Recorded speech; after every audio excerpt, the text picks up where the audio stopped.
power of this technology goes so far beyond what like the typical like table conversation about VR gives it credit for. You know, like we talk about it as like a useful tool or an immersive, fun experience, but what we're talking about is like truly transformational. It should be perfectly possible to trick your brain into any experience if your brain can already do that itself naturally. So VR is almost like taking that ability for our brain to generate any experience for us and like putting it in our hands, which is wild. Man, that's something in the history books. People are going to look back and be like, yeah, 2022, 2023. That's when education, after hundreds of years, finally upgraded. We're in a strange time where our physical worlds are intersecting with our digital identities, and right now is a time to kind of determine what you want that to be. Once you have full body tracking that works well and it's frictionless, right? Meaning it's easy to do. Yes. It's a whole new. It's not a game changer. It's a whole new game. So maybe there will be some other people who would be curious to see what I'm learning, what I'm discovering, so to say. And that's how the Discover YouTube channel started. Oh, not really disco VR, Discover. Oh. Yeah, I feel bad when people ask me about VR, or they're like, what do you do? Like, all right, you asked, here it comes. I love VR, but I love going out and breathing fresh air. And not only was I stuck in VR for 10 days, I was stuck in one room because I was streaming, the same space. I didn't see the sunlight. I totally lost track of what time everything was. She dances with the robot. She does the first steps. She dances with that robot. She takes that thing off her fist. I have the video. I'm holding it hostage. She takes it off her head and she says, I gotta have it. There are a few moments in my life I can remember very vividly. The day I got married, the day my kids were born, the day Facebook announced that they bought Oculus is one of those days. I was making chili. I've been in a lot of gaming communities, and the VR community is by far the best community that I've ever been involved with.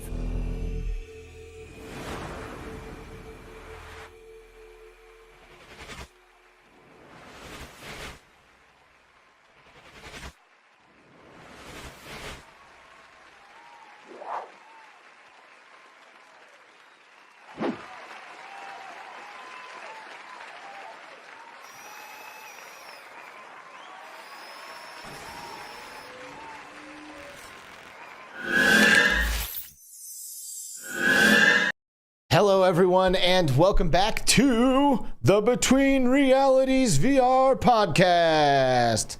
Yeah, baby. It's the best podcast in the world. Welcome. Thanks for being here. My name is Alex VR. I'm one half of the Between Realities host, the other half of the Between Realities host. Sitting next to me, it's Skiva. What's up, dude? What's up, brother? How are you, man? Doing great. Awesome. Yeah. Things are very cool.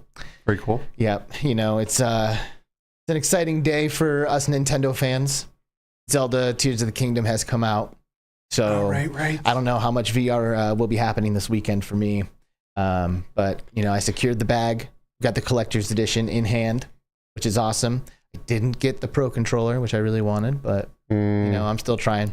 If you see me on my phone during the show today, you know what I'm trying to do. I'm refreshing Amazon, trying to get it. I'm excited to hear your thoughts on it, dude, because this will be officially the very first Zelda game since the beginning of Zelda that I haven't played. You've made the full transition. Well, I haven't, and if I didn't have things that I'm dying to play, I would still come out and play that game. I just can't get away from mostly Ghost of Tabor. Like, it's all I can think about. I dream about it at night. Like, it's a serious sickness. So yeah, I mean, it is what it is, and maybe eventually I'll, when there's a lull for me, maybe I'll hop in for a minute and see. But I'm looking to you to tell me if it's like really worth like putting that kind of time into. I'm sure it is, dude. It's a Zelda game. Yeah, and like I've seen like initial reviews, and it's just like 10 out of 10, 10 out of 10, 9.5, 9.5, 10. It's like, all right, well, I mean, I'm assuming I don't know. I'm assuming this is like coming from like legit journalists, legit reviewers who are like not just saying it's a 10 because it's a Zelda game, which I think could be easy to do. You just like give it the benefit of the doubt. You're just like, nah, it's Zelda. I love it. That's all. That's it. Yeah. But but before the show, Skiva was saying it's when Nintendo enters VR that I'll be back. I'll be back for sure. For sure. I love Mario. I love Mario games. I love Zelda. I love every IP that they've really ever dived into. And their stuff is always a certain quality that I just love. Their mechanics, their game mechanics, they always nail them. So yeah. I'm stoked, dude. Should be good, you know. But I'll talk more about that on my Nintendo podcast. I don't have, but I could easily do. In the meantime, I think we should start to get into things today. Hello, everyone who's joining us for the live broadcast of today's episode. It's going to be a good episode for sure. I've got Ryan B as the first in the chat for me, setting the alarm to make sure he makes it here on time. That's what I'm talking about. Everybody, open up your phones, open up your calendar app. Friday, this time, just block it off, okay? Every Friday repeating for the next 5 months. Yeah, we got to do it, so do you. Yeah, exactly. Open up your calendar, or we'll send you a calendar invite. Give us your email. Substatica is here. What's up? Ashley Huffman in the chat. Hyped. What's up, Hey, bro? what's up, Ashley? Hey, how do you like this t-shirt? Huh? Right? I bet you're liking this t-shirt right now, because I know I am. I'm loving the t-shirt. Haptics Club, baby. First guest ever on the Haptics Club. You're looking at him. Boom. Right? That's like my number one accolade. Heck yeah. Yeah. That's amazing. They're gonna put that on my gravestone. Was the first guest on definitely Haptics Club. That's what you're known for. That is it. Paradise Decay. I hope you've got your cornflakes and coffee, bro. Getting Pete things Diddy. done. What's up, bro? Hey, Jay Dunn, what's up? So in this week's adventures of Jay Dunn and Joy Rain hang out with the Melands. That's my last name, by the way, everybody. If you never want to know how to pronounce it, it's Meland.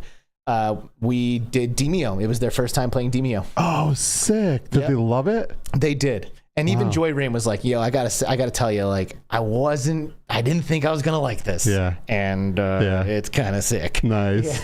Joy Rain, by the way, just released her very first fully done by her YouTube video. Nice. So yeah, go check it out. It's on her channel.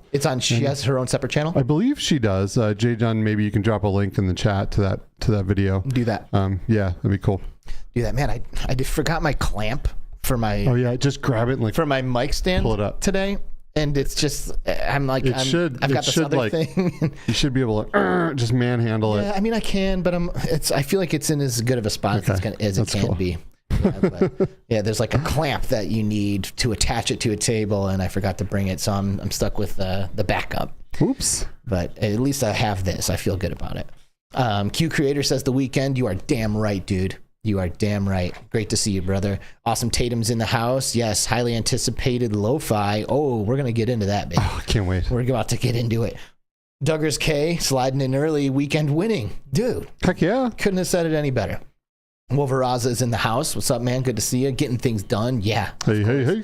Already shouted that out. Yep. Chi-Town D. Yo. What's up, D? Chi-Town D doing her own things. Streaming, getting out there. I love to see it. Yeah. Alan Moore is in the house. What's up, Alan Moore? Thanks for joining us here on Between Realities. Creeper Betty. Yeah, girl. What's up, Betty? Yeah, girl. Hey, I haven't forgotten about my Ghost of Tabor merch kit. I hope you haven't either. I'm going to send you my address and some money for shipping soon. James is here. What's up, James? Good to see you, bro. Red/Ace in the house. That's right, baby. That is right. Decepticon. Oh, yeah. What's up? That's right, baby. Decepticon in the house. I love to see it. Destiny 11. Hey. Good to see you, Destiny 11. Hey, Destiny. Space Denizen in the house. Void Citizen. He's been talking about Zenith in the Discord. I think he's looking to get back into it. See, that's another thing. Like, this is why I can't get back into Zelda, because games like Zenith take so much time. There's new classes, there's full body tracking, there's like pets you can catch. There's so much cool stuff in there. I want to get in and do some of the new quests that I haven't seen. And, there's just a lot. And I want to try it on PlayStation VR. So I'm going to see if I can figure out. It looks beautiful. Those HDR displays with that color palette that they use, really pretty. Yeah. Do you think I should play it on PlayStation, or should I just play it on Steam? It's up to you, right? Like, you can't use full body tracking on PlayStation. Not that you would, but options like that aren't there. I still prefer to play it on my Index, I think, just because it's more comfortable, larger field of view, higher frame rates. Man, maybe I'll borrow some of these trackers and try it out. That sounds like a good way. Yeah, I definitely don't have enough of them. Yeah, it's like a literal pile of trackers right there. Like literal actual pile. So anyway, yeah, Zenith new update just happened. Yep. I think it was today, right? Yesterday, today? It might have been yesterday or the day before. It was really soon. It was recent. It was recent. Virtual Steve's in the house. What's saying, up, Steve? He's got to work late today, but he's going to be listening back. Thanks, dude. Classic Grandma's here. Whoop, whoop. That's right, girl. Classic What's Grandma. What's up, Classy? How are Todd you? from Q2C VR Gamers in the house. Todd, what's Our up, homie, buddy? For sure. Can't wait to see you in a couple of weeks, dude. Right? AWE's right around the corner. I can't wait. This is my AWE is my Disney World. I am stoked. The Augmented World Expo, for anyone that doesn't know. It's an expo only for AR, VR, XR, all the R's. All of them. All of them. Every R. Good stuff. Snow Toad, what's up, man? Good to see you. Just like the king of the crew cast memberships. Yeah, what's up, Snow Toad? How are you? Literally has distributed like 50 memberships to crew cast. Unbelievable. Amelia Faust is in the house. Hey, Amelia, how are you? See you. And Z Storm, of course, as well. Z, the homie, will also be at AWE, crashing at our Airbnb with us. Dude, party at our Airbnb, by the way. Yep. We're gonna lose the security deposit on that thing. Oh yeah, it is what it is. Yeah. Hey, and Gamertag VR sliding in here as well, man. Hey, GT, what's up, buddy? Good to see you, dude. Jenna Sais Quoi, also, hi. Hey, what's You're up, late, Jenna? but just in time. Perfect timing, because we are going to introduce today's guest, which, I mean, Skeeva, I'm glad you're not a betting man, because I bet you would have bet your left nut that we weren't going to have this guy on our show. And here we are. At one time I would have, until I really got to know him. Then that all changed. And it's a beautiful story. It really is. Paul VR Realm, good to see you. Hey, what's Mickey up, Bear Paul? as well. Thanks, brother. Mickey Bear, what's up, buddy? How are you? All right, so today's guest is the developer of Techno Lust previously and the upcoming LOW-FI, getting ready to drop on PC VR platforms and PlayStation 5, PlayStation VR 2. He goes by Anticleric on Twitter. And if you're in VR and you're on Twitter, I have a feeling you probably have seen this guy's tweets before. He's a big part of the VR community. Everybody, please welcome to Between Realities, Blair Renaud. What's up, dude? Hey. Hey. What's up, dude? Good, man. How are you? Good. Awesome. Thanks for joining us, dude. This is we kind of decided when we met up in VRTO that this was an episode that was going to eventually end up happening. And that was like some months. It was in like July. So we're coming up. Yeah, coming up on a year. Traveled out to Canada, went to Virtual Reality Toronto, which is a cool, smaller, very different type of VR expo where they focus on everything from like, VR video production, more of the, how would you describe VRTO? That more the artsy indie kind of side of VR and rock is what Kiram, the guy who runs it, I think he would say. Yeah, it's more of like a punk show. It's like the misfits and the weirdos and the people kind of on the edge, Yeah, this is so true. And Kiram, who we have had on our show before too, such an incredible dude, amazing part of the community, and is really like pushing to move VR forward in all different kinds of ways, not just games. Dude, he is a smart guy, man. Very. Like, just like picking his brain a little bit, like he's able to provide perspective in conversations that like not everyone can. Yep. Like I like to just like throw out radical ideas and theories and stuff like that sometimes, and most of the time people are just like, oh wow, that's cool, yeah, and like that's about it. But Kiram would like push back, he's like, nah, dude, and here's why, and like that's really awesome because like it people like that like can kind of ground me sometimes because I'm a bit of like a dreamer, and like I can get a little wild and loose with how I feel about things, or like what I interpret as manifestations of other things sometimes. And I like having those kinds of conversations with him. We got to have him back on at some point. I would love to. We've really focused on the Fiverr Film Festival, which he also organizes, which is like an immersive film festival in VR and 360 film and all of the different cooler ways to watch cinema and short films and stuff like that, but also does VRTO, which is incredible, over at a college in Toronto. And it's they had film production crews in there that work on like The Mandalorian and Star Trek and some cool things like that, and how they're using VR technology to really up the production value and change how movies and stuff are made. Including like The Last Airbender new show that's supposed to be coming out. So first of all, it's Toronto. All right. What did I say? Toronto. It's Toronto. Toronto. Right? I'm looking out for you, bro. Okay. And you're not quite up. You don't have it quite right either. But it's Toronto. Toronto. No, I can't do it. Toronto. So it's Toronto. All right. My pronunciation is right. Okay? As I don't always. care what Blair says. It's Toronto. Yeah. Second of all, how long have you been going to that one, Blair? Because I feel like the year before, like this year was kind of like film themed, and then the year before was like almost, I feel like the year we really should have been there, where it was like talking about like consciousness and like hallucinogenics and stuff like that. Am I right? It was a while. Yeah. Well, actually, I think the year before last was a virtual one. But like the last in-person one, yeah, it was crazy. There was a lot of like psychonauts and stuff. It was really good. Yeah, I've been going since forever. It's like Kiram and I go way back, but like in the VR scene anyway. What's it been? I don't know, 10 years almost. Nice. 10 years. Wow. Jeez. Yeah. Well, since shortly after the Rift Kickstarter, so late 2013 or so. Mm-hmm. Wow, I can't believe it's been 10 years since 2013. Yeah, man, dude, that's made me realize how fast time is going. The past decade, bro, has just been ridiculous. And like, I mean, I know that like time is a goofy thing as it is, but like, I almost wonder if like the lifestyle that we have here in 2023 with like the internet and social media and all of that stuff like has impacted our perception of time at all. I mean, it's impossible for me to really know, but like it almost feels like it has, like since we've like hit this certain era of like connectivity and internet abilities, it's like the years are just like slipping. Like at least for the last 2 years, that COVID had a big impact on time perception. It was like there was a 2-year gap in time, basically. Yeah, for real.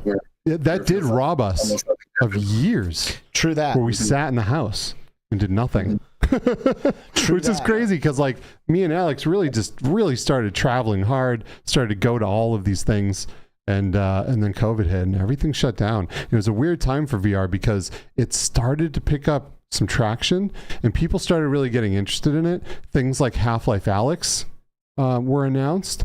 People wanted to get headsets. COVID hit. Chip shortages started. You could not get a headset anymore to save your life. You could pre-order these things. It took months and months to get them.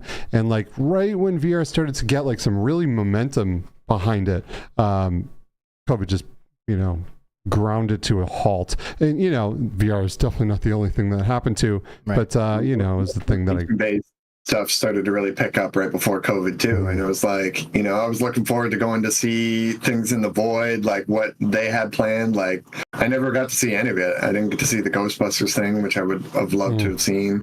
And like, yeah, I know a lot of just like VR arcades and similar things like that. Even there were talks, I was talking to Universal a few years ago about doing stuff in theaters, right? So you go to the theater, and then while you're in the lobby or whatever, there's like an experience that ties in with the game, and all that went out the window because there weren't even theaters really, right?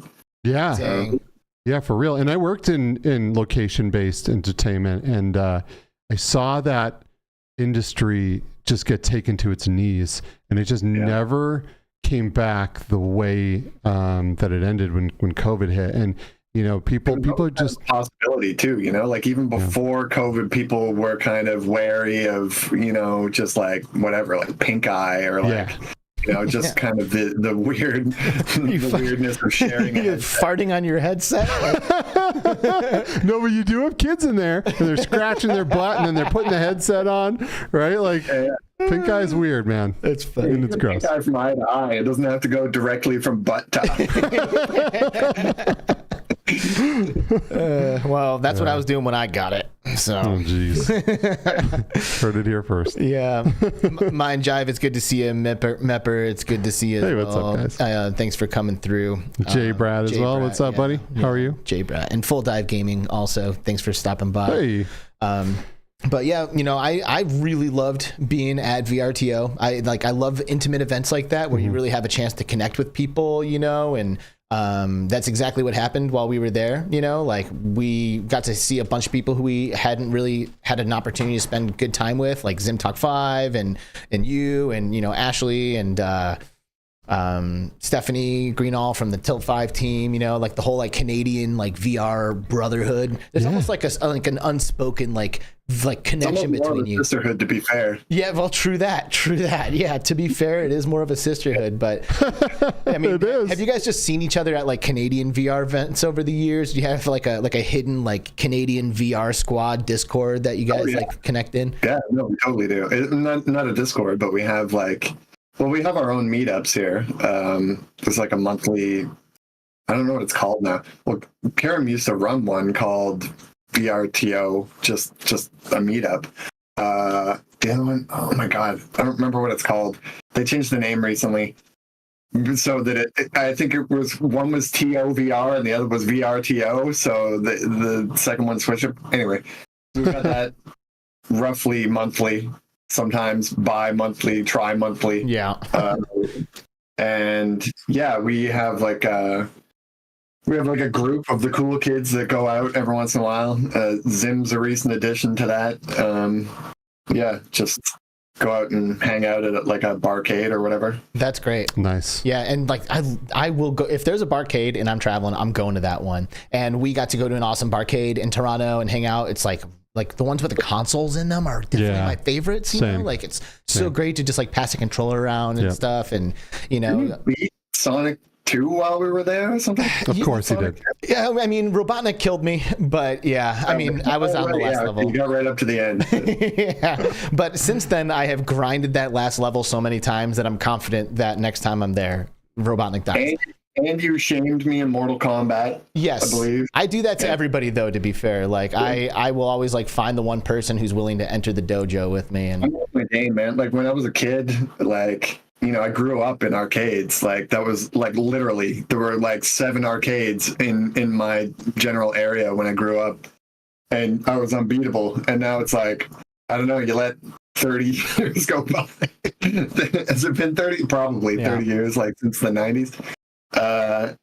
Yeah, and I'm like, it kind of makes me sad now that like I think almost anyone can beat me.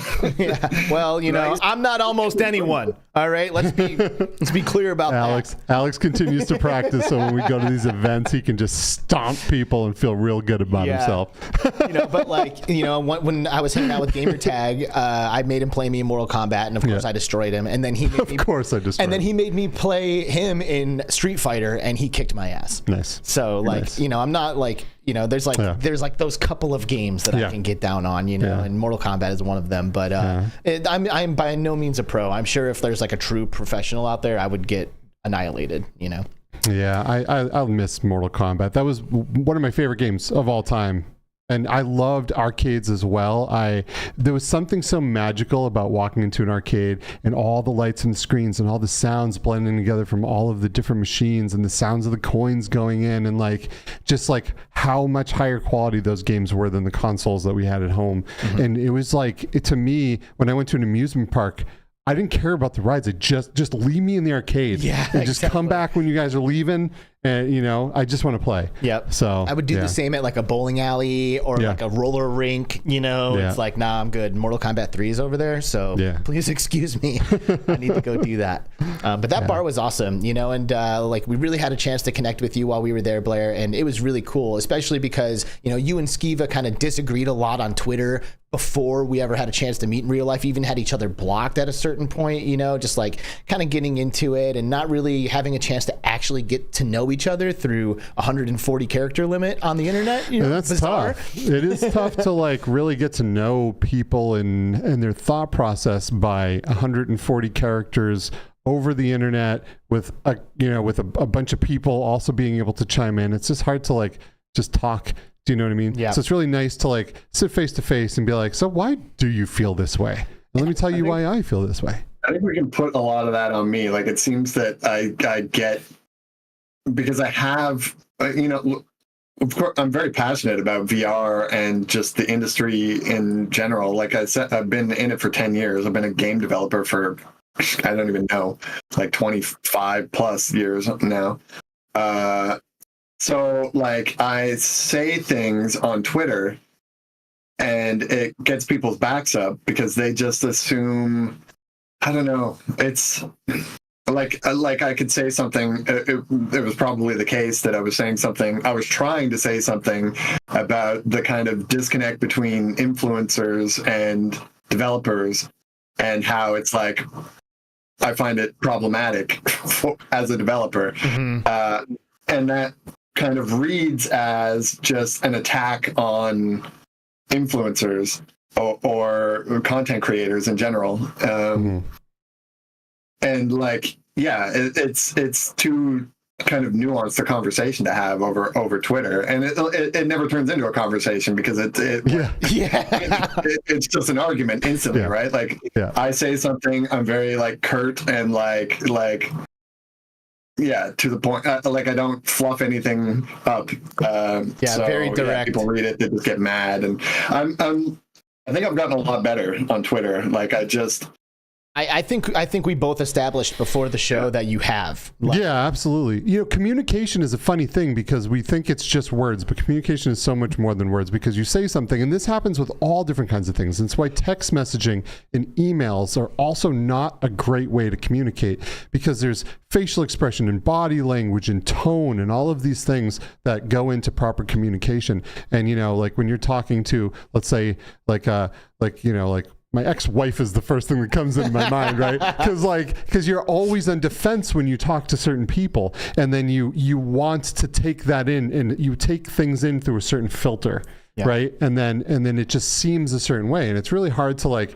really communicate properly. So it's really good to sit down. We sat down for hours, I think, and really just literally talk through stuff, and like just really get to know you know, how each other kind of felt and thought, and it was really good. Constructive conversations, and you know, I enjoyed it, dude. And I've got to commend you guys both, because I really feel like you guys were both so vulnerable. You were both so authentic and like straightforward about who you were and like your perspectives, and like you weren't like, neither one of you guys like beat around the bush or like, you know, tried to like sugarcoat things like you're saying, Blair. And it was refreshing. I'm gonna have to just blame the Twitter and not face-to-faceness, because like everyone knows Skeev is a great guy. It's a big teddy bear. I don't think people know that about me. Like, people just assume, you know, they read my bullet point, like this is what I'm upset about, and they just like, they have no idea that I'm a real person, you know, dude. And you are a sweetheart, brother. Like, I even brought with me a gift that you gave to me when we were in Toronto. It's this book, Hagakure, is that how it's pronounced? I don't know. Hagakure, the Book of the Samurai.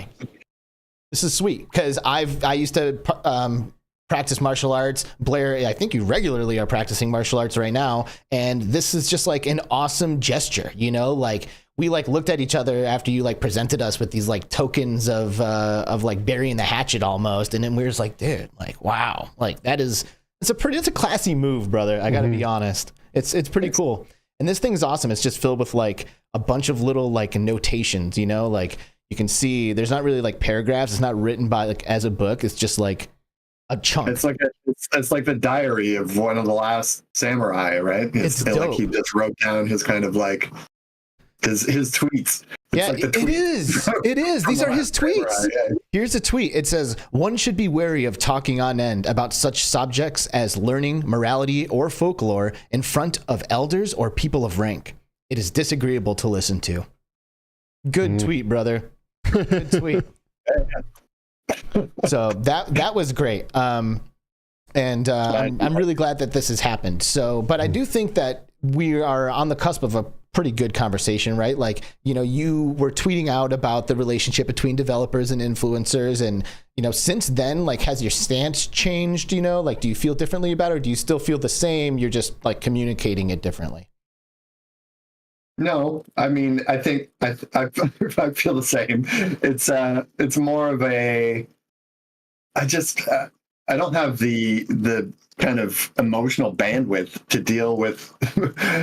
Like, I used to read Twitter a lot, right? Also, so I'm having that constant like input of things that I possibly disagree with, and then feeling reactionary about it, and like feeling like I need to say something. and just kind of getting stuck in this loop of like that's what Twitter is, right?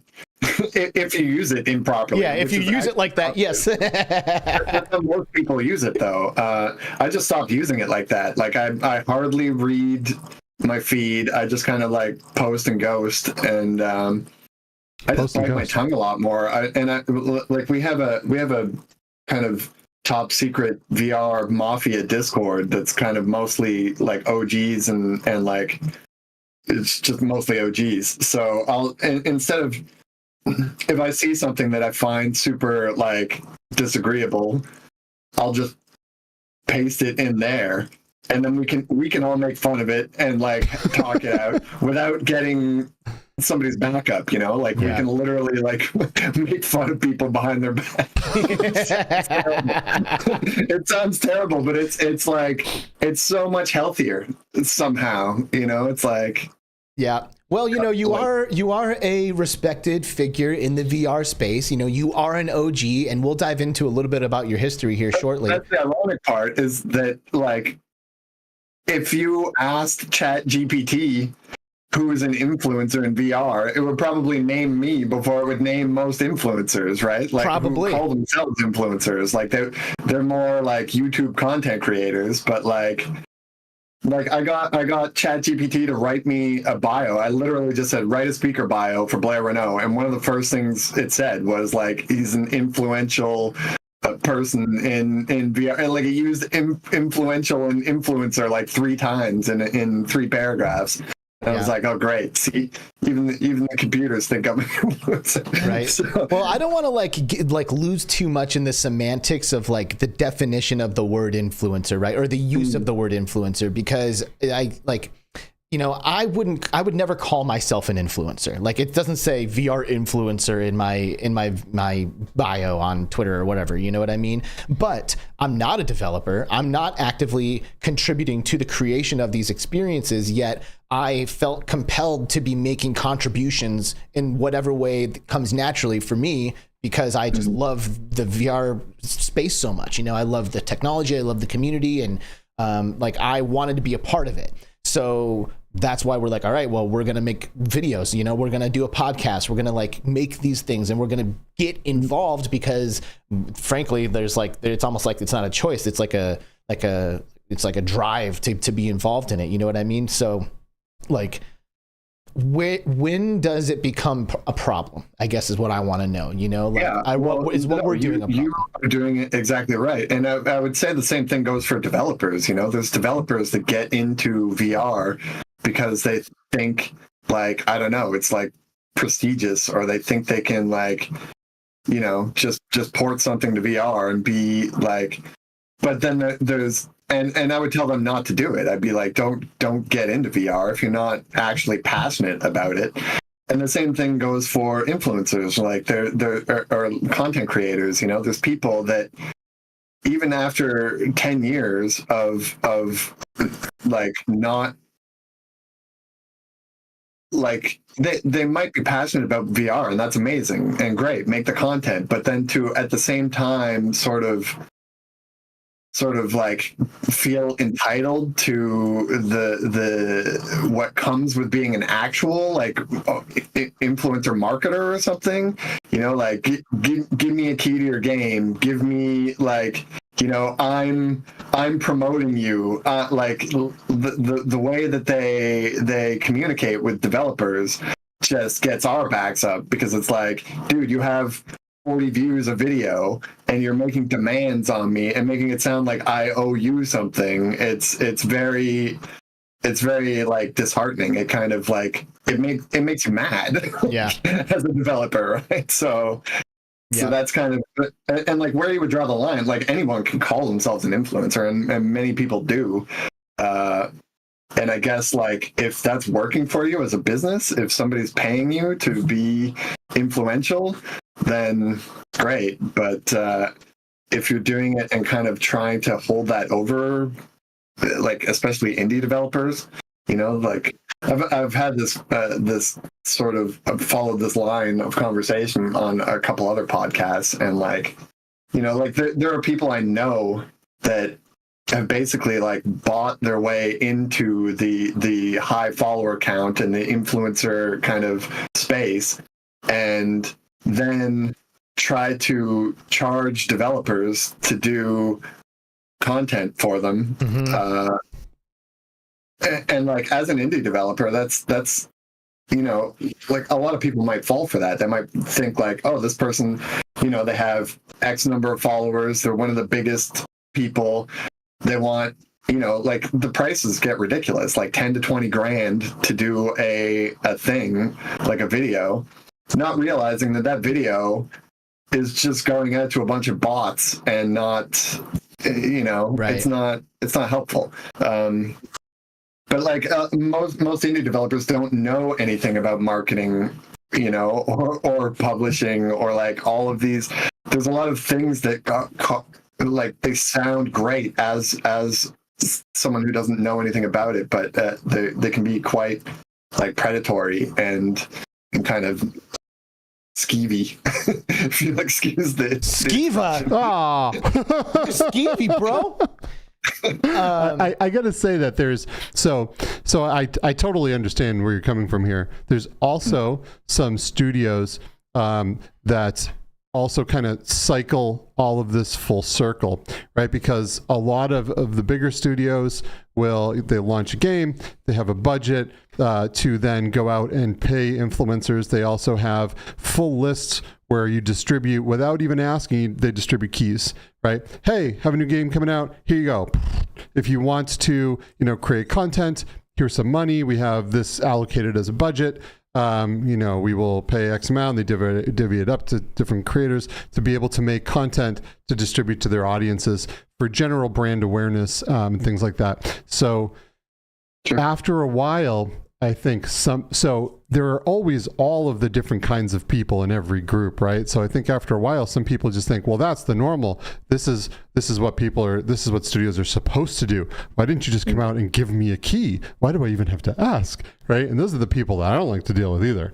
Like I'm not right, but when those people have like 20 followers, it's like, where are you coming from, dude? Like, get out of my DMs. Like, and if I have to deal with that 5 times a day, you know, and or like multiple times from a person, sometimes they'll like ask and I just don't respond because it's like it doesn't dignify a response, and then they get like uppity and start saying like, oh, Mr. Big Shot, like why are you, and it's like, what are you doing? Are you trying to run a business, or are you like just clowning? It's so terrible. So this is like, I feel like we or I are like kind of in a little bit in this spot, you know, and like I don't like send tons of messages out to developers all the time trying to get free games, but I absolutely do send messages to developers to get keys for things from time to time. And like one example that I'm thinking about right now that I'm like waffling on this, honestly, because like I don't want to be that guy, but also I do want access to things so I can be on the cutting edge of the conversation, so I can like know what's going on, all of that kind of stuff. And like Zenith just got an update. I want to play it on PlayStation VR, but I don't think I want to drop the $30 to do it. You know, like I will play it on Steam if I can't get access otherwise. But if I could get access, I would love to try it on the PlayStation VR, try it with a new headset, and then share my experiences on the show. But here's the harsh reality of it, though. Is it worth it for them to give you that key? Well, like you want it. I understand you want it, but like not enough to buy it. You know? Well, maybe they don't, and that's what I'm getting at. Like I personally, I think there is a benefit, because if I say, oh, dude, I tried this on Steam and on PlayStation, and I'm telling you PlayStation's the place to get it, then maybe that people will turn around and contribute, you know? But if I just won't buy it otherwise, and they can generate a key and just share it with me, like is it really any skin off of their back to do that? Well, it's not going to cost them anything to distribute you that key. It could result in even a sale, which they wouldn't have had before. But if you weren't going to buy the key, is like, are you giving things to people and they would have bought them anyway, and you're shooting yourself in the foot? Or are they just not going to play it anyway? You're not going to talk about it. Like, what do you place on value for general brand awareness? Like, there's lots of companies that put their logos all over the place and things that aren't relevant at all. Like I remember, Meta putting Oculus logos all over the basketball floors and some of the tournaments, and it's just brand awareness. That really isn't their target market, because a lot of people that go to sports games aren't really gamers. There are, there's a certain amount of crossover between sports fans and gamers, but that's not typically where that market is. But there's something to be said about general brand awareness and trying to become that. There's also something to be said about Meta's terrible aim when it comes to their target market. They don't. It's been 10 years and it still seems like they don't know who their market is. They know who they want, but they don't have that. And that's a whole other thing. But I get what you're saying about kind of brand awareness, but this is the other thing about kind of where indies sit with knowing how to do marketing. You can't just give a bunch of keys of your crappy product out and assume that that's going to help your brand, right? You have to, if things are done properly, you don't need to give out any keys. People will come to you and ask for keys, or no, that's not even right. So the people that it's worth it to make the content for, so say a big game was coming out and you don't even have a way to contact that developer. But so you buy the thing because you know that your content will generate views and be good for you. So that means it's also good for them.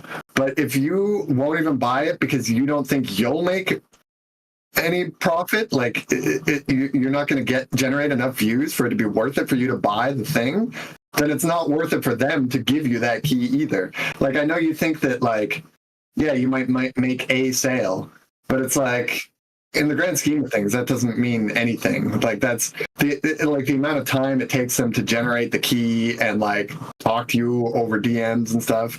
It sounds harsh, but it's when you're being bombarded by that kind of stuff, and it's just not worth it. You will literally, I'll pop open people's YouTube and see, and it's if they're not cracking 10,000 views per video, it's not worth it. It's just not. It's and that's us. We're not cracking 10K. I can do a tweet and hit 10,000 people, right? Mm-hmm. So then, and so can a bigger company. So why would it be worth it to, kind of sprinkle it out? Well, but here's my then real talk though. You said it's not worth the time to generate a key and send it via DM. How long does that actually take? I imagine it takes a couple of minutes. Care. It's not. It's how long does it take to stop and give every single homeless person on the way down the street some money? Not that much. Yeah, but it's just not coming out of their pocket, is what I'm saying. It doesn't. Do you have to pay to generate keys? Does that cost anything? I feel like it's free. It's generally limited, and it is a bit of a pain in the butt to go and do. Yeah. You can generate a bunch and then copy and paste them out of a document or whatever, but yeah, it's not something top of mind because, like I said, it's not really worth it. It's worth it if IGN wants a key or fine, or worth a couple minutes though. It's like I said, it's it's Thrill Seeker or something. But this is what I'm saying is Thrill I would never get a DM from Thrill saying hey, can I get a key for your game? Because it would be worth it for him to do the content, so he's not begging. It's yeah, it's part of his business to have to buy games. It's or whatever. That's a bad example because he does mostly hardware and VR chat. But it's for a content creator that focuses on games, that is successful, that is worth marketing with. That's a business expense for them. It is, and you're right. So you could go out and buy the game and then write it off on your taxes. That is definitely a good way to do it. But when half of the developers or more are just willing to be yeah, cool, here you go. At that point, why would you bother, right? And I run, along with two other partners, Eric Masher and VR, which Jasmine run, a VR marketing company for games and hardware, and we try to look at data and make good decisions where we can, and we have seen very black and white correlations between for example, a TikTok video that hits off and spikes in sales, right? So there's definitely a side, like, I don't think there's like a one to like a black and white scenario here where if this is all the time this way and all the time that way. I think just like the duality of life and everything in life, there is a spectrum, and depending on the decisions you make, you can sway that spectrum in for your sales and stuff in a certain way. But I don't know that it's just like super black and white. Like you shouldn't give out any keys. I mean, it just depends on who you are. If you're Sony or like some trip like Rockstar, you don't have to. Keys. It's like, yeah. But yeah, it's a matter of choosing your battles. Yeah. I just hope you guys understand how like flooded indies get, and like it gets to be just a joke. You know, it literally is like, it's like being accosted by 70 homeless people every day on your way to and from work at a job where you're the entire company. You know, it's like, I don't have time to I would love to help everyone, but like, but the ironic part is they're not homeless people. They're people with money. YouTube channel generally as a hobby. It's like, it's not like, it's, I don't know. So, it's a terrible analogy. No, let me ask this. What, if you had to guess, what percentage of VR developers, big and small, do you think share your opinion on this? Like, is it like, do you think that you're like more radical, I guess, in terms, because we do get keys just sent to us, right? So some people obviously are willing and see a value in doing something like that. But like, what percentage of the developers would you say agree with you on this? I think it scales with their success, and like, yeah, like I'm sure every terrible, I don't want to say that. Every person that isn't confident in their product is happy to get anybody to play it, right, and like will be out there giving away as much as they can in the hopes that it will generate something for them.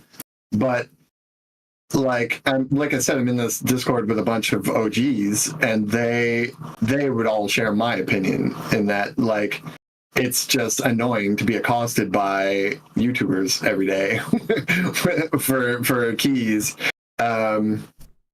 Yeah, because it scales with, and like, I think that's where we're disconnecting, is like, especially after 10 years of seeing the same people. There's like people that have had YouTube channels since day one that still get, 40 to under 1,000 views on every video. And like, with every new title that comes out, my inbox is full of like 50 YouTubers all doing the same video about the newest game. And it's like, you start to realize that, oh, it's not like, there's no point. It's not worth it. Like, everybody is going to know about your game when it launches, if it's worth knowing about, because the VR community is so small. Everybody is going to play it on launch day, and like, it's more a matter of like ensuring that your product sells itself than it is getting it in the hands of people. Yeah. Because if it's worth playing, they will play it. It's not, This can definitely be true. I feel like I have an interesting, I get to see this kind of from both sides, right? Because the clients we have, a lot of times we manage all of these requests. And then what we do, we also get the requests from the developers. So I feel like I'm lucky enough to kind of see both sides of the story to a certain degree. I am definitely not the developer of a game like LOW-FI that's getting a lot of attention, but I have been on the other side for games like Ghosts of Tabor that get a good amount of attention, and I get to see all of what you're saying with an insane amount of DMs coming from everyone, like, can I have a key? Can I have a key? Can I have a key? Well, and then sometimes some people aren't worth replying to, because you do have to take and try to filter out all the people that are just trying to get a free key, and then they don't really even have a channel at all, and but they're trying to work their way in through some of this, through the floods. But at the same time, I'm not a big YouTuber or anything, right? I like do this podcast, you know, do little things here and there throughout the community, but I get absolutely, my DMs are inundated with smaller developers begging me to play their game sometimes. And I'm like, dude, I would love to play your game. I am going to try to fit this in my work day, my parenting schedule with all the other games I have to play. But like, so please don't be offended that I can't get to your game. But like, sometimes I'll go in and there's like 20, 30 requests in a day from like smaller developers. So like, there is like this massive sway in both directions where influencers are inundated with people trying to get them to play their games and cover their games, because you're right, some of the smaller development studios don't really understand, especially when it's one person trying to do everything, how to properly market, how to get people to play your game, how to make a game that's good enough that it starts to grow legs and sprout by itself, or grow roots or whatever. But at the same time, I do see the floods coming in for some of the most popular games, and it is really hard to manage that amount of requests. If I was trying to actually create the game as well as trying to reply to all these and send out the keys, it would be impossible, right? But you do have, you know, the bigger studios that have marketing departments, have community managers, have social media posters, have the developers and the people who just make textures and the people who do animations and all the way up and down the scale. And they are like banging out keys to everyone without even asking. They have lists. They just distribute stuff. You know, things are coming in. So sometimes that's actually detrimental as well. Like say, you know, I think the estimates for the size of the VR market are still like way out of whack too. Like, so big studio, whoever makes AAA VR game, sends out, say, 1,000 keys to like everybody, right? Everybody gets a key. The game comes out, and day one, everyone's playing it on their YouTube channel. So people get to just basically sit there and watch the entire game. So you're losing customers by that happening, whether you like it or not. Like, and then they lost 1,000 sales, basically. You know, but like a lot of these games, a lot of like major games come out and don't sell 2,000 copies. You know, like people don't realize it's not like every game is Beat Saber or every game is whatever new breakout title is. And there's a huge drop off on a lot of these, like even the good ones, you know, like I could name 50 games over the last 10 years that were amazing and had huge hype and huge, like everything. And after a week after launch, you never hear it again. And then you hear like, oh, the servers are going down or something. It's like, so like you have to be careful, even as a big studio. Like every sale counts. Well, and I guess I appreciate your commitment to making a product that just will speak for itself and like doesn't need that kind of engagement with the community, right? Because like, you know, Valve didn't distribute keys for Half-Life Alyx, you know, right? Like Beat Saber doesn't give keys to anybody. I mean, so I guess a little bit. Like, of course not. And why would they? So like, like, I think that's the part we're missing, is that it's not about like the quality of just like my title or Alyx or something. That's just a general rule. If it's not worth buying, it's not worth like trying to sell it. Well, you know? and I guess like, you know, this is like literally like my personal perspective, and like I think what has helped me justify getting keys for games and asking for keys for games is that like we don't do YouTube or content or reviews or anything like that for money. Right? Like we play as many games as we possibly can so we can talk about them here, literally try to like tell people what's good, what's worth their time and what's not. But as a content creator that doesn't monetize, I mean, we do monetize here a little bit. It's just enough to like help us kind of keep going. We're not earning like our paychecks, you know, we're not paying the bills with YouTube. And it can get basically impossible to do. Like I can't buy every game that comes out. I just can't. Like my wallet cannot afford it, you know, but I want to be able to continue having conversations with the community at large about all of these things. So like I said, it's like if I can't get it, and I can't afford it and I'm not going to do it anyway, like, would it, I guess you're saying it's, and then it wouldn't be worth it to get access to the game, right? Like if I hit you up, you're not going to give me a key, right? Well, I mean, I would, because I know you, and like you have to use your brain with it, right? Like sure, like, because you guys have like a community as well, right? It's not just like the views on your YouTube channel. It's like people respect your opinion. There's a lot of content creators in your chat right now. It's fun. Sorry, I got a gamertag was saying that he doubts that I like content creator channels in general. That's completely false. I subscribe to almost every content creator, like VR content creator, and always have. Like even like small guys, like that have no views. And I watch them all. Like I'm one of those psychos that like scrolls down to the bottom of the day of my subscription feed on YouTube every day and queues everything up in reverse order and then like watches everything in my feed.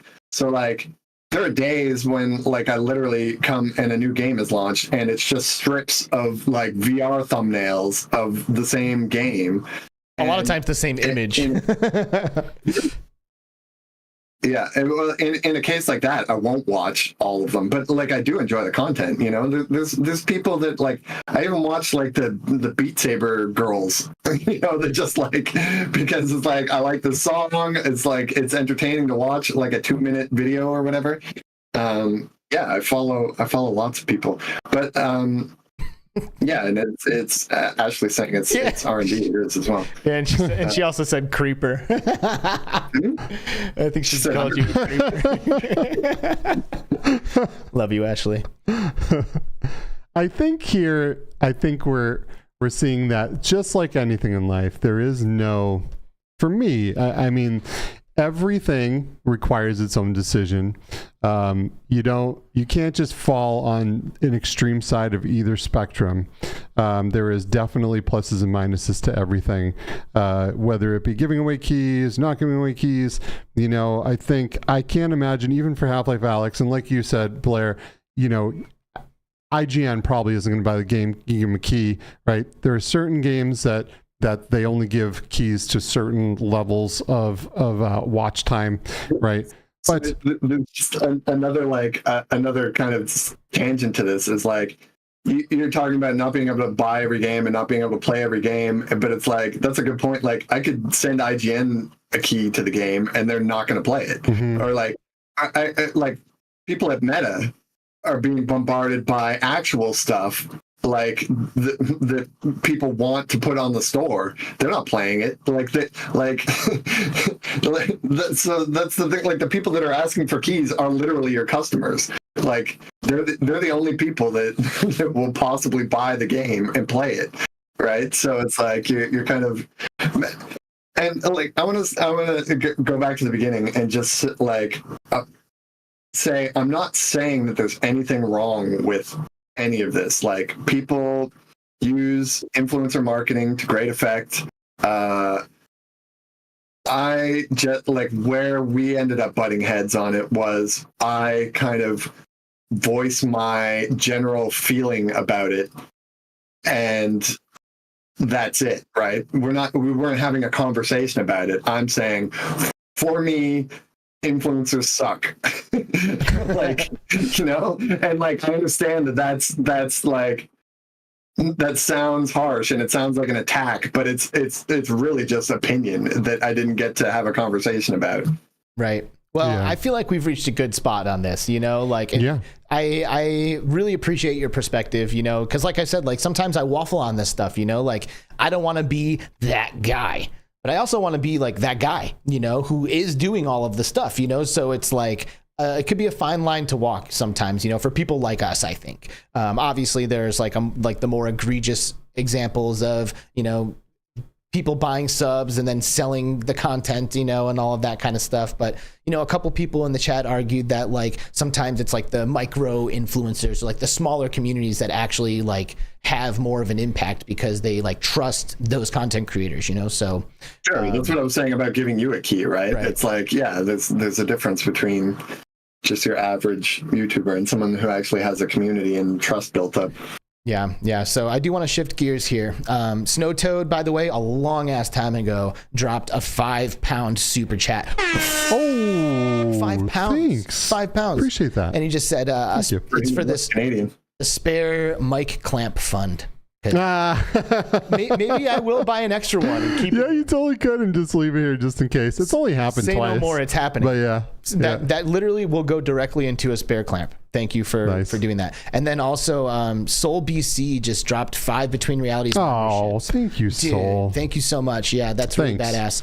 Michelle B, Amelia Faust, Gear. Hey, Critchmar. Whoa, I didn't know you're lurking in here. Good to see you, dude. Hey, what's up? And Mr. Survivor. They all got those. So welcome to the BR crew. All right, now you have to continue to subscribe to that for the next 11 months. And you never have to give us anything. We're going to be here no matter what, so please don't ever feel obligated. If you do, we will try to put it towards things like that in ways that we can use it appropriately. So Blair, you mentioned that you've been a developer for like around 25 years, which is pretty crazy. It's pretty crazy to think about. There's like, I'm sure there's some people in the chat who aren't even 25 and you've been making games for longer than they've been alive. And you've actually been a part of some really young. So yeah, right. Well, that's a good thing, and I think that's helped kind of cement you in the influence that you have in the space. But maybe everybody doesn't know kind of what your journey has been like. And I know we certainly don't know all the details. So do you want to give us like a little quick, history of your involvement in games, kind of how you got into it, maybe when you made the switch into VR as well? Sure. I'll give you the like hyper abbreviated version because I feel like there's a lot of videos floating around on YouTube. We don't need your literal life story, which is what this Sure. Like I said, I pretty much grew up in arcades and always was like super into games and just video games in general, just kind of cool.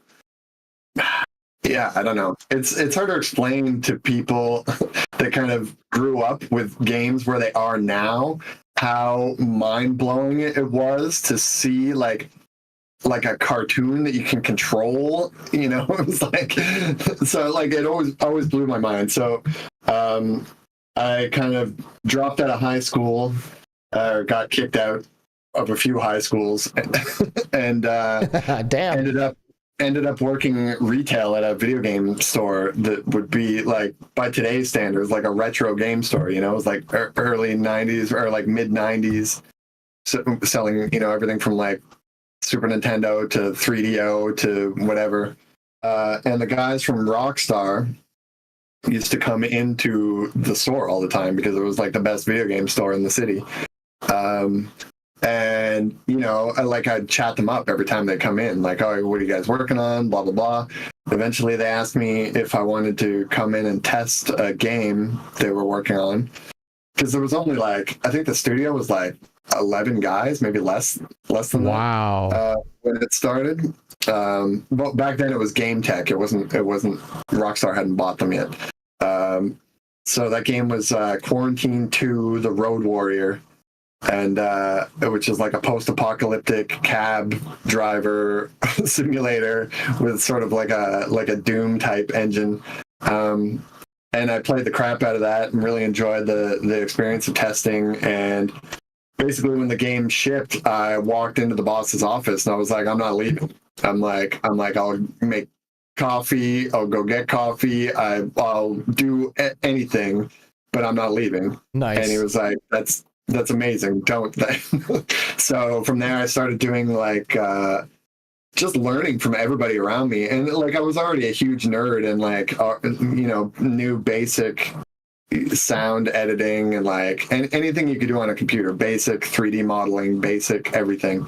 But I watched over everybody's shoulders. the next game we had to come up with pitches for ideas, and we'd been playing a lot of not World of Warcraft, just Warcraft 2. Yeah. Had just come out, the RTS. So all the guys wanted to make an RTS, so I came up with a story with like gray aliens colonizing, humans going to colonize Mars and finding out that gray aliens were already there. And so we had like a good lore backing with the gray aliens and like 3 factions, right? Or no, sorry, only 2 factions. The 2 factions of the humans versus the grays. And the guys really like it. I think X-Files was also big at the time. Nice. And I was like huge into aliens at the time. But we ended up like using my kind of story pitch for it and kind of general thing. So in that game I did sound design, I did the multiplayer maps, I did some art.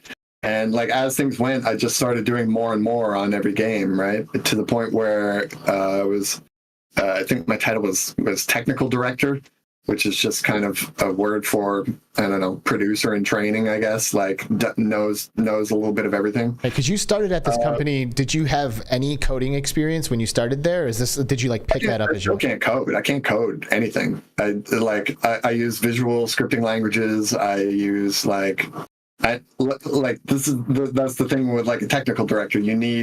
I need a programmer that I can tell what needs to be done and be able to interpret what the programmer is saying so that I can do the art and everything, right? And that's still kind of where I am. But like I learned a lot from those guys about just, game design in general, about like working with other people, though I don't know how well that stuck.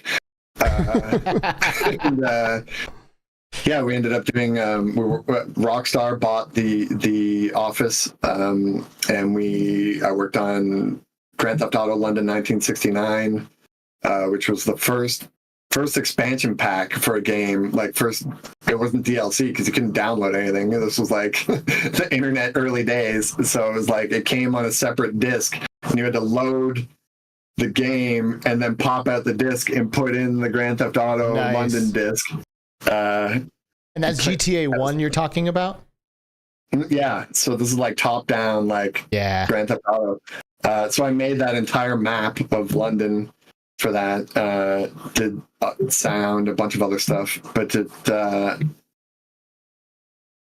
sorry, I gotta mute some Discord channels here that are looping in my ear. And then I don't know. I was there. I was only there for about six years and a bit, and like eventually we weren't working on anything. It was like we were between titles. We were doing a John Woo license that got canceled. We were doing a World War II like shooter that got canceled, and I was sort of still. It started to become more office-y and like had to be in at 9 o'clock in the morning or like 9:30 and like. But it didn't matter how late you stayed, and we weren't working on anything. And I started to get like crazy anxiety, and I basically quit, but was still at the office until they fired me. Nice. So, What do they call that? Quiet quitting these days. Yeah, which is like, and it's fine because in retrospect, like all of the cool people that worked there, that's not true. I mean, like the boss was okay and stuff, but They ended up leaving shortly after I left the Rockstar Toronto office.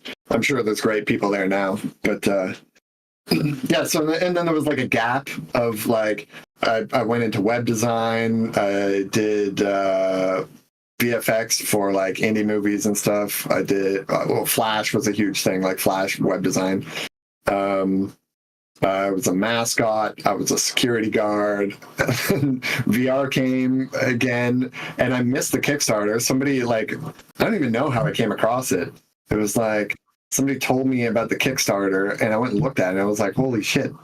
Sorry, VR's back, right? I didn't know what Unity was. I didn't know what Unreal Engine was. I didn't know that there were game engines, out of the box. I didn't know that was a thing. I literally had no idea that was a thing. I've been out of game design for I don't know, 10 years or so something. By this point, have you ever had a VR headset on your head? Oh yeah. So at the Rockstar office, there was we had the VFX One. It was janky as hell. I played Flight Unlimited. I remember playing in it, and it was really cool. And as a kid, we had this thing here called the Ontario Exhibition. It's kind of like a yearly fair thing, but it's pretty big. I went there one year and they had the virtuality machines. There it is. So I was like, I have no idea how old I was. I must have been like 14 or something, maybe around there. And I went with my mom and I played a game. God, I always forget what it was called. I think it was like something Hunter or something. It was like an on-rails shooter. So you're just like on rails going through factories and stuff and like shooting guys. And I remember I was playing it and I was loving it so much. And I finally died. And it was like a dream. Like the helmet came up because there was like two dudes working the booth and they're both staring at me like with their mouths wide open. I was like, whoa, what's going on? And they're like, dude, we've never seen anyone get that far before. And I was like, oh, this is it, man. This is like the future of video games. And I'm dope. So, like, that's what I want to do. But then it like disappeared, right? Like there was I never saw a virtuality machine again. I saw that VFX One and it was garbage. So when I saw the DK1, I like lost my mind. So I had money saved up because I was poor at the time. I was doing like security work and like part-time VFX stuff. I saw it was like $300 or something Canadian for a pre-order for the DK1. So I had money saved up from a Second Life store that I started, like just selling like assets that I made. I did like a week worth of work making Second Life assets and just left it, and it had been accumulating money. So I was like, I'm going to use this money I have in Second Life dollars and buy the DK1. And with that came a Unity key, like a Unity Pro license key, like I think just a demo or whatever. It was like a 3-month or something. No, I don't remember. And a UE4 key, No, I think it was just Unreal Engine, they just called it at the time.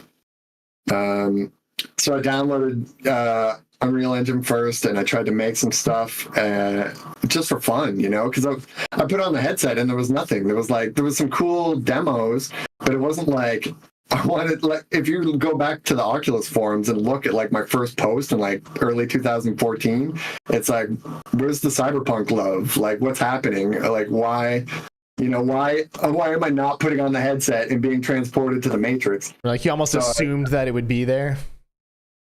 Yeah, or just even the vibe of it, like people weren't really like picking up on that vibe. It was like, because I think most of the people who got it were just programmers. They weren't artists. They weren't like designers, they were like super like just nerds, which is great. Like that's what it should be, but we're missing the art half. And I knew I had that art half, so I grabbed the Unreal Engine first, and I tried making some stuff, but it all felt very Unreal Tournament-y. Like no matter what I did, everything just felt like Unreal Tournament. I'm sure like 100% it's better now, but back then it felt like that's all you could make. And you needed to do C++ also, which is like actual programming. So I tried Unity. Despite everyone's reservations about it, like talking on the forums and stuff. And I just found like it was amazing. I could just grab all my assets and throw it in there and like literally just make like an environment and be in it. And it felt great in VR. So I started making little demos. I made one called The Room before I knew about the Tommy Wiseau movie. There was just like a cool environment with like particles floating around in it and stuff. And like the community at the time was like, people would like, 100 views on their YouTube videos, but they were playing my content and giving me great feedback. And I decided to partner up with the guy I was doing VFX work for, and basically said like, I need you to pay me for a bit while I make this Kickstarter, and I'm going to make a game. I'm going to make a VR game. So I started making Technolust. And Technolust kind of started as, I don't know if you've seen Dread, with the Carl Urban version of Judge Dredd. There's a guy in that. He's like the security guy, the ginger security guy, and he's basically in control of this whole like mega block, right? So the Oculus was giving the like best practices guides out at the time, which was like what you can do in VR, you know, no artificial locomotion, no like. And so I was trying to follow those guidelines, and I built this environment that was like a security desk, because I was a security guard at the time too. And I was like, I'm going to make like Papers, Please VR, where like people are coming to the monitors, you're controlling access control of the building, sending security around and doing whatever. But as I built the window to the place and had like the cyberpunk city out the window, I just kind of was like, no, I don't care. Like I'm getting up and going out the door, down the hall, out the street, like into the streets. And I just literally built that part out. And I was like, this is so amazing. Like, this is a demo. I'm doing a Kickstarter. Let's go. And that's what I did. And like, that was literally the demo. It was like just from the apartment to out on the street. Hell yeah. I love it. Longer than I thought it was going to be. How long did it take? Sorry. How long did it take? No, I mean... Oh, the talk. Oh, yeah. Your life story? Oh, yeah. I was like, okay, wow. So how long did it take you to make it? I'm like still invested. It's not very long, though. That was probably like, I don't know, like the first Technolust demo? A couple weeks, maybe? Mm-hmm. Maybe a month. Like I doubt it was a month. Yeah. Have you always had an affinity for like the cyberpunk vibe? You know, it seems like your games definitely have that. Just from like being, like I said, like growing up in arcades and stuff. Like that was the vibe. You know, like you walk in, it's like fucking glow of phosphorus and like cigarette smoke in the air, and like it was like it is cyberpunk. It's like. Yeah, and VR, I think, it's like definitely like inherently kind of has that essence to it. Yeah. So I totally see the connection, and I don't blame you for using that as kind of like a creative, I don't know. Yeah.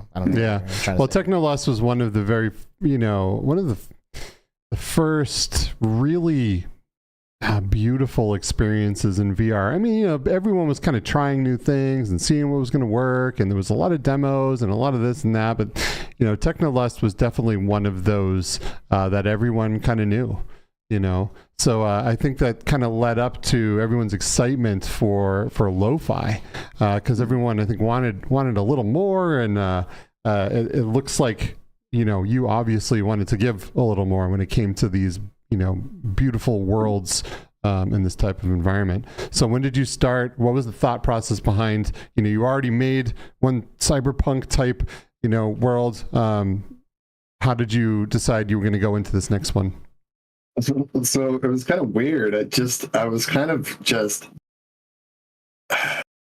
kind of gave up on VR after, the CV1 launched, and it felt like such a fizzle compared to the years leading up to that, like 2014, 2015, even like, I'd say those 2 years. VR developers felt like rock stars, like we were going to Oculus Connect in like smack in the middle of Hollywood at the Lowe's Hotel, partying with Palmer Luckey on the roof of the hotel, and like sipping champagne, and we thought like VR is going to come out, and that's it. Everyone, we're the homebrew computer club. Like Steve Jobs is in here somewhere, you know? And then it came out, and it sold less units than the DK2 did, It was like all the people who bought it were developers, It was like the exponential curve in reverse. Man. Which is wild, because I felt like I couldn't understand for the life of me why anyone could put on a headset and not feel exactly the same way. Right. This was going to go through the roof. everyone was going to want to play games this way. So it was a pretty wild thing to see. Headsets, though, that's the problem, right? Like you were, they put on a cardboard and barfed, and exactly anything. So like it was still expensive at whatever it was. It was like, I think the Rift one was what, like $450 or something. No, it was more than that. It was like $5. I don't know, whatever. It's still expensive. And it didn't even have hand controllers yet. But it was understandable. But it was just like, it was, so I was sort of in a slump. I knew I still wanted to do it, and I was still, still believe in it as a medium. And like to this day, it's like, it is what will take us to the holodeck. There's things we can experience in VR that we can't do otherwise, like just experiencing like scale and awe and like experiential learning and stuff like that. Like there's things that you're just not going to get any other way unless you're transported magically to some other world. Yeah. So I think Unity was doing like a contest. I was still like keeping up with Unity. Like I was like I love this engine. I want to keep making games, obviously, and probably VR games, but I didn't know what. And they did it was a contest called Neon, where they just wanted you to use. They had this like cinematic camera editor, so you could build out like a timeline for cutscenes. So they were basically testing that, and they were doing a contest. So you make a little movie that's all a real-time Unity clip. So I was like, Blade Runner 2049 had just come out, and I was like, I really want to try and recreate that flying in front of the Atari sign with the in the what do they call it, the spinner. So I started just like messing around with like better aesthetics in Unity and trying to make something that looked really cool. And I made something that was kind of crappy like for that contest, but it was the spark for lo-fi. I was like, oh man, like I can really nail the vibe of this world that I've always wanted to create, So I just dove back into it, and I was like, yeah, I could probably run a Kickstarter. I can probably and I just went into it. And it's kind of knowing it's a different thing. Like I learned a lot from Technolust, especially about VR. Like the first thing you do in Technolust is there's a kind of very obscure puzzle to solve, which is terrible. That's a terrible idea for VR, right? So I was like, and then I realized after playing other people's stuff too, I was like, I hate puzzles in VR because. Especially like if they're just fluffing up a narrative experience or something, because once you get frustrated and take that headset off, like the chances of you putting it back on and going back to that frustration point are zero. Like they're not just low, they're like literally zero. So I've been trying to design something that's like completely like what a holodeck would be, and that, a holodeck wouldn't do that to you. There's always a contingency. There's always something else you can do. You're in control of the experience, right? Like, which is super lofty and sounds crazy, but it's not that different than something like a Skyrim or a, like open world games do this already. You don't have to do the main quest. You don't have to do a puzzle. You can kill the guy that's trying to get you to do the puzzle and steal the key from him and do whatever. So I kind of started working on like a philosophy of VR design, like without listening to other people, without listening to like best practices, without listening to like what, like Denny from Cloudhead tells me I should do, which is fine. Like I get that he found success in what he's doing, and I love that for him. But I'm trying to do something different with VR. I'm trying to like elevate it to where I feel it should be, which also sounds super like like I don't know that I can do it, but I'm trying. Well, that's what needs to happen, frankly, I think, to push the envelope and push the boundaries and to, give us some more like groundbreaking experiences rather than just these like typical kind of like cookie cutter, bang them out. Like, yep, you've seen these mechanics before. kinds of experience. I don't know that it will ever be pop though, and I don't really care. Like I was talking to somebody, and they're asking about like money. If somebody would give you a bunch of money, would you do something that you knew was going to suck? And it's like, no, I don't care. Like I would rather like do something that I am proud of and like think is where things need to be and like fail financially than that's art, dude. That you are an artist. Like only an artist would say that. That's exactly it though. I think most artists would do that, but it's like it's a different kind of art too, you know. It's not like I'm just painting a picture. It's like I'm also moving with this industry and this technology, trying to make sure that like that is good and where it needs to be, you know. Yeah. Does anybody? Which is also why I end up getting you know, people angry at me, because I'm very opinionated about that kind of stuff. Like, well, and again, like I mentioned earlier, I appreciate like you guys, like how you guys were vulnerable when you guys met each other. Like I think that there's a certain amount of vulnerability that comes in expressing your opinion. Like I don't use Twitter to express my opinion. I have a podcast and I've like reserved my opinions for when I'm speaking here on the show.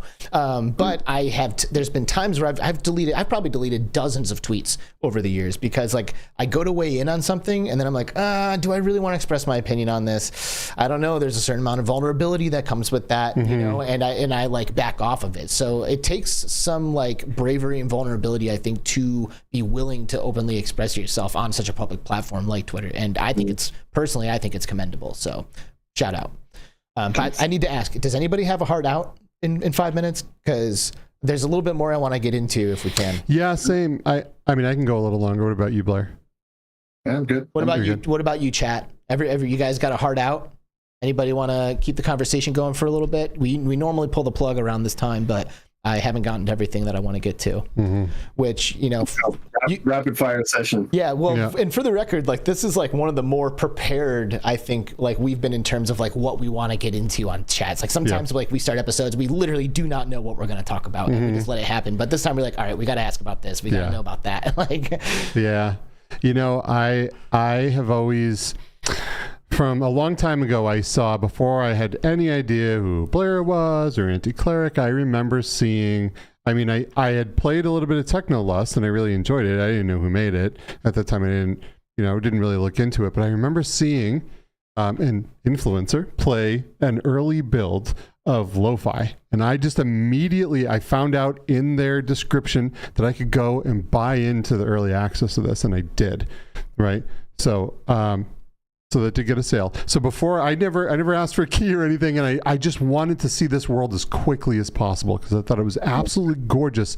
I couldn't believe what I was seeing because especially at that point, we didn't have a whole lot of games that had this kind of detail, this like AAA, you know, type of world with all of these little intricacies throughout the world that just really sold you on where you were. So I immediately got in there and I was absolutely floored. Now the world was beautiful, but it was almost like dystopian as well, because you got in there and there was this massive city and all of this stuff everywhere, but there was no one in it, right? Because it was very, very early back then. So you have this incredible aesthetic here. How what's the plan to turning this into a game? Like, what will you be doing in the world of lo-fi once this game's released fully? Well, so the idea is anything you want, you know, like of course there's, I think when people say like what's the game, or I get a lot of people saying like yeah, what's the gameplay loop sort of thing, it's, think about something like Skyrim without the main quest.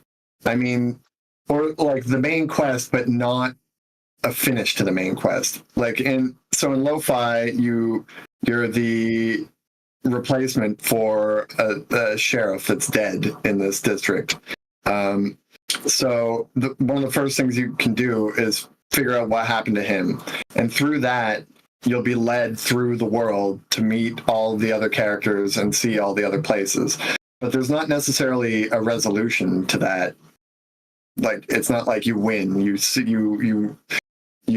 solve the crime. No, the guy's still dead. You're still the new sheriff, right? So what I'm trying to do is give you enough things to do and make the world deep enough that you just want to go in and do something, you know, like whatever that is that you enjoy doing. So whether it's, you know, doing like what are called decommissioning missions, where you go and like kill androids and collect their bounties, or you could, you know, just go fishing and try and catch all of the fish and decorate your apartment with stuffed fish, or like do whatever you want. You can go to the arcade and try and save up enough tickets to get an arcade machine for your house, or like, yeah, I just want people to really feel like it's their holodeck experience. They're doing, like, there's no backstory for the character aside from what you want it to be. Like, aside from this is your job, whether you want to do it or not. You can go in every day and collect your UBI. You know, you can be a good cop if you want to. You can go and like arrest people for crimes. But then if you want to be a bad cop, you can go to the cryopod that they're being held in and sell their organs and flush the rest of them out the door, you know? But like, I really want to play with that kind of gray morality too, where,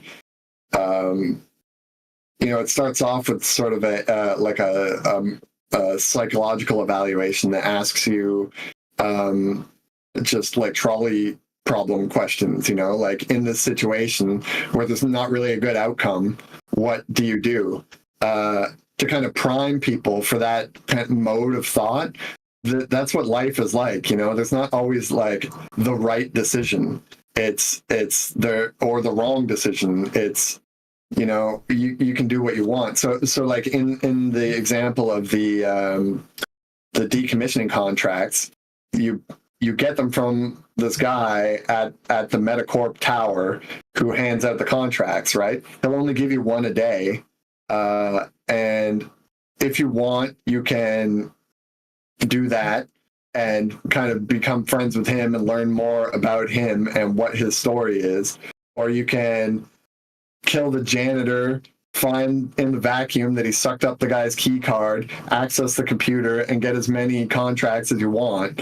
Or you could kill the guy and take his key and like read his emails and find out like, oh my God, his wife and daughter are jacked into the platform and he can't find out where they are, and he's doing this to try and like, you know, like there's always consequences, but they shouldn't be like they should just be moral consequences, you know. It's not like you die and the game's over. It's you find out something that like makes you say, oh, maybe I shouldn't have done that, or like I feel bad for that, or I feel good about this, or like yeah, I mean, I think love that's what a holodeck program would be, right? You don't die in a holodeck.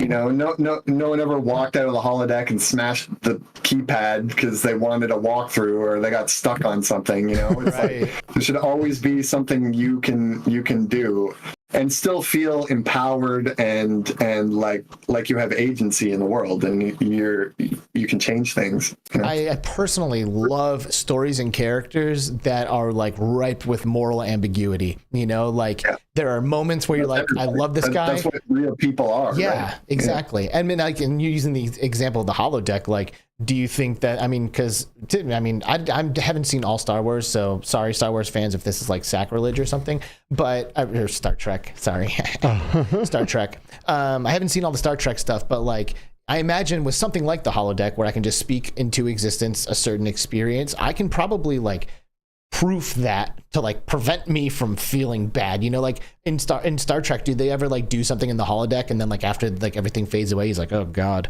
why did I do that? That was a messed up experience I just did. I bet you they have, but in that world, in that lore, they must have. I know there are things that I would do in a holodeck experience. I would never come out near that in the show. That post nut clarity, you're like, oh boy, maybe that was morally. Probably, maybe I shouldn't have done that. But think about the things that people get upset about being done in like Grand Theft Auto, right?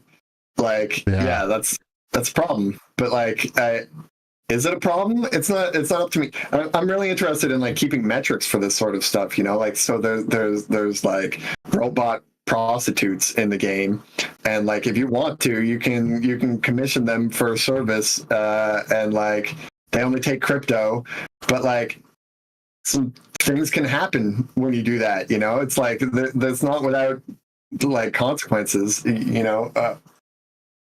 But usually it could be, I guess everything's sort of grim though. There's not really like happy consequences to anything. Just my jaded, bitter nature coming through in my art.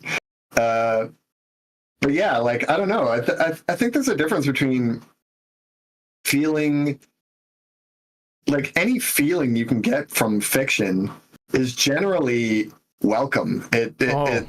It heightens the experience. It doesn't need to be happy. Like just feeling like anything. Bro, I'm snapping my fingers in the back row right now, man. Like that is, in my opinion, that is art. That is what art is for. It's like to make you feel something, to elicit emotion, and it doesn't always have to be happy. Like my favorite music in the world is usually like the saddest, or like the most like intense, like I love like really melodic, brutal death metal, and it doesn't elicit this feeling of like happiness, like, or like post-rock instrumental groups that are just like pulling at my heartstrings in their instrumental songs. Like that is my favorite stuff. And it's not because I like feeling sad. It's because they're doing such a good job with their art that like I can't help but feel something. Same with like a well-executed horror movie, and I'm just like freaking out. I'm like, man, this was good. Like I felt something there. Or like, what's that one movie with Jared Leto? Requiem for a Dream. Like I only needed to see that movie once. Yes. You know what I mean? But it was great. Like it made you feel something, and that's beautiful. That's art. I mean, just flying around in the car in this and parking and going and walking around and makes you feel just from looking around at this an absolutely intense, amazing, beautiful world that you're in LOW-FI.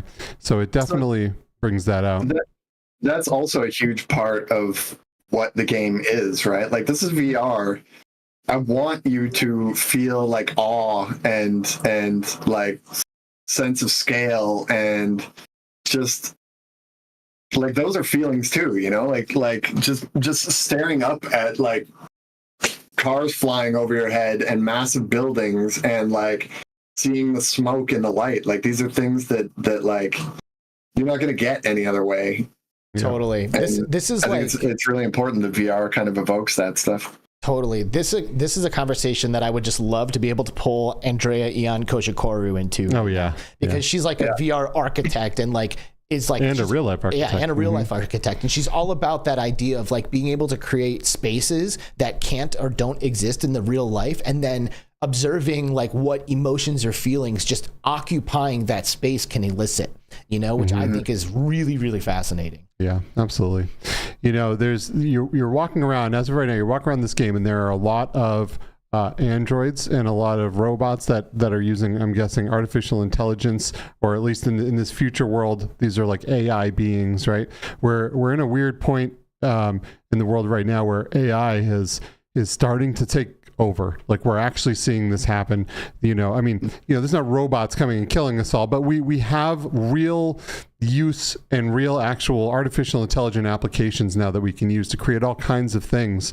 So we're starting to see the beginning of this world form that you are showing here in your art and in your game.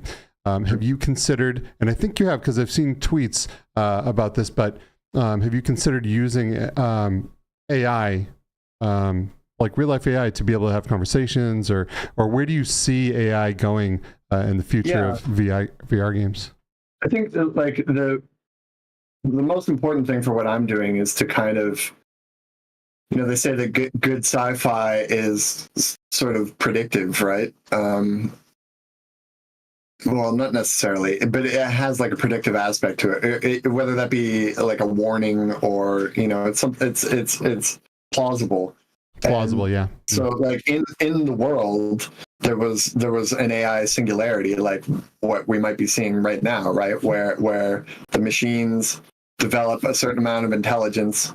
In this world, the hyper intelligent ones sort of walled themselves off in their own area of the city, and no one really knows what's going on. They're not communicating with people, and then all the human level intelligence or below robots are just kind of wandering the streets without much to do because the humans are all jacked into VR or whatever.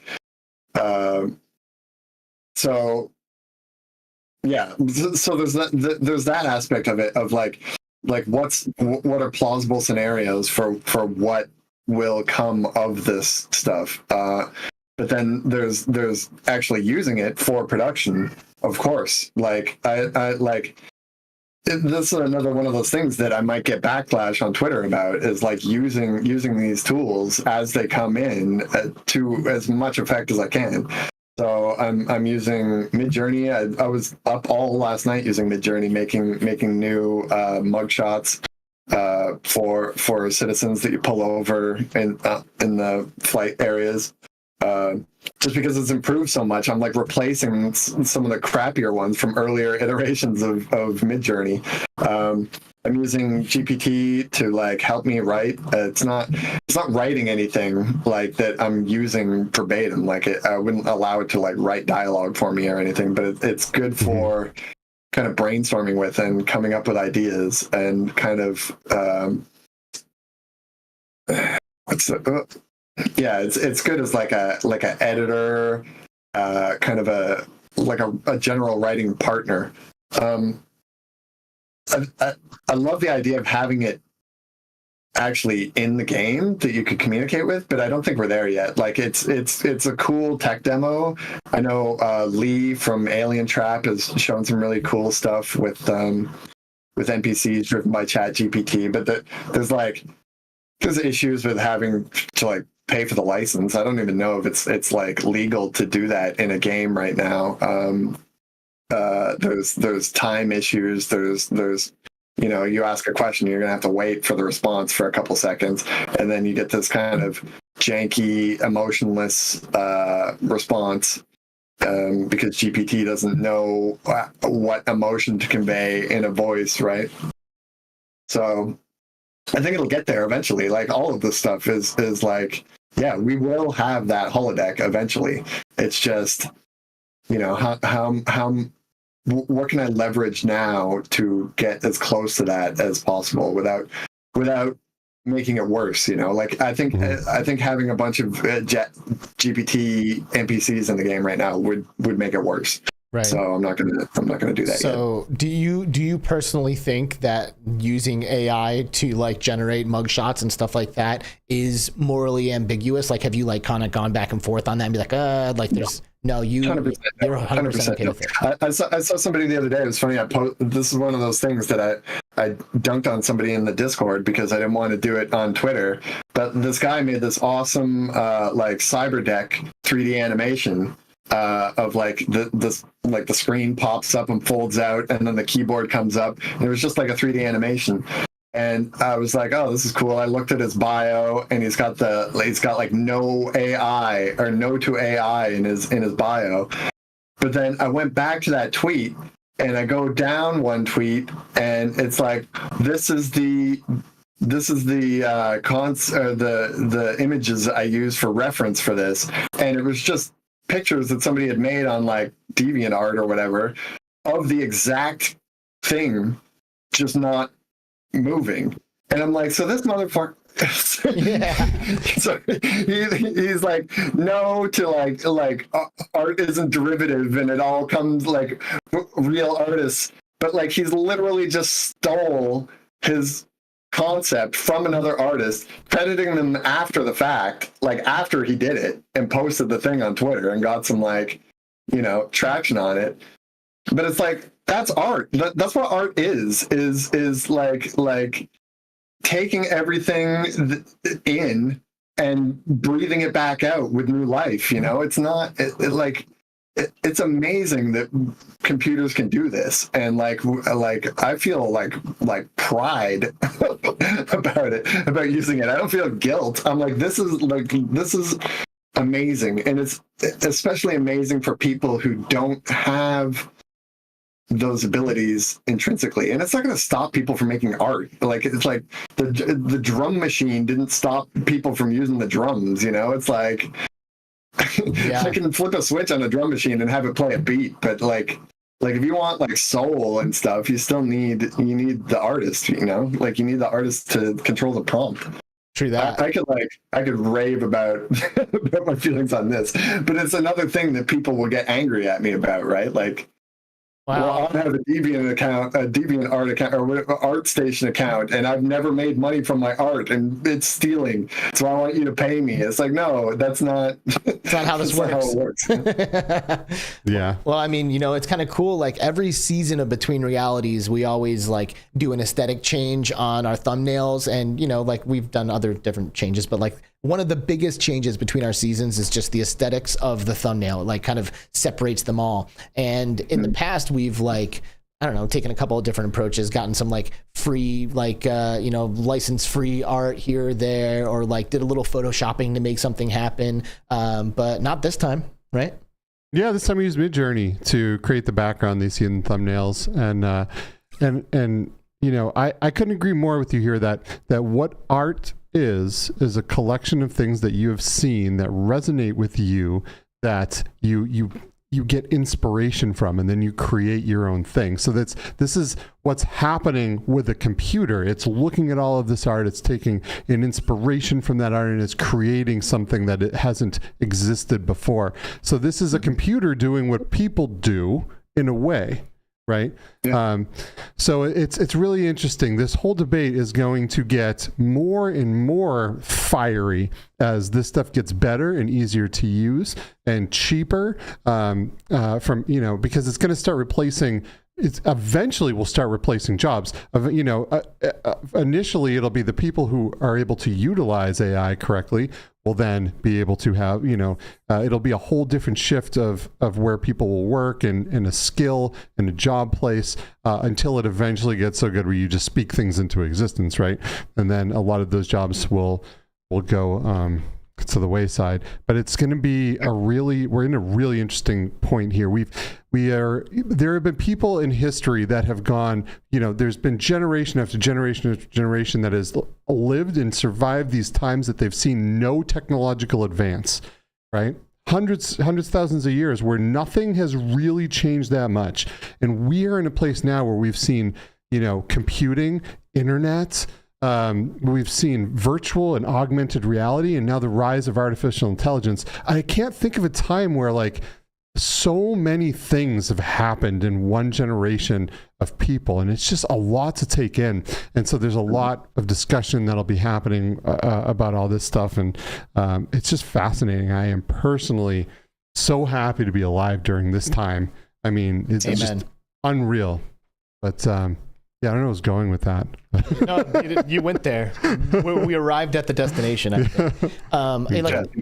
You agree that it's like a great thing. It is. It's like, really, can you guys help me understand how it's like, so it's a computer that's doing this, right? Like, you put in a prompt, it searches, grabs a bunch of examples of things that match those keywords, amalgamates them, and spits out a good version. No, that's not even what it's doing. You're wrong already. Okay, well, good, because I want to have a better understanding, because I don't know how you can put in the same prompt over and over and over again and can just continuously get new images. It's super complicated. It's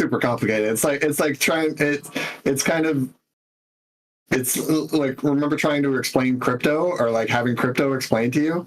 It's like, just don't bother. It makes more sense to analogize it like we're doing, I think, to say that it's very similar to what a human does. It's like I might have seen your art and it's in my head, but I don't have a perfect representation of that art. But if you ask me to draw that art 20 times, or ask 20 different people to draw that same art using what's in their head rather than looking at the actual picture, you'll get a bunch of different interpretations of it, right? And what it's doing is very similar to that, using like diffusion and like very complicated methods but like we don't understand how our brains hold images either, right? It's more like we hold like representations of things rather than actual pixel perfect.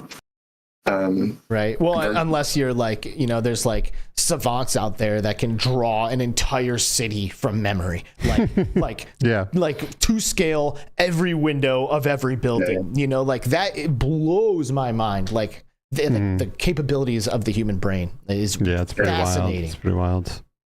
It is, but we're in an interesting time, and I personally cannot wait to see, because eventually, you know, we're going to get to a place where we can just speak with using artificial intelligence along with virtual reality. We will be able to speak existences into existence, like the holodeck. It's right? close. We're going to get there. I don't know that it'll be fully done by the time I die, but it's going to happen. My kid will most likely be able to put on some kind of headset. Maybe she won't need a headset at all, and say something. And just speak a world into existence, and it's really super exciting. I think it's going to come a lot sooner than you think. Like, I hope so. Yeah. I want to see this as much as I can. I've only ever wanted to exist eternally for one reason, and that's really to see like where technology goes. Totally. Where is the species going to go? Like, how are we creating the world and history in front of us? And it's all fascinating to me, and I would love to be able to stick around only to see the progression and where we end up. So yeah, fascinating stuff. It really is. Technology, dude.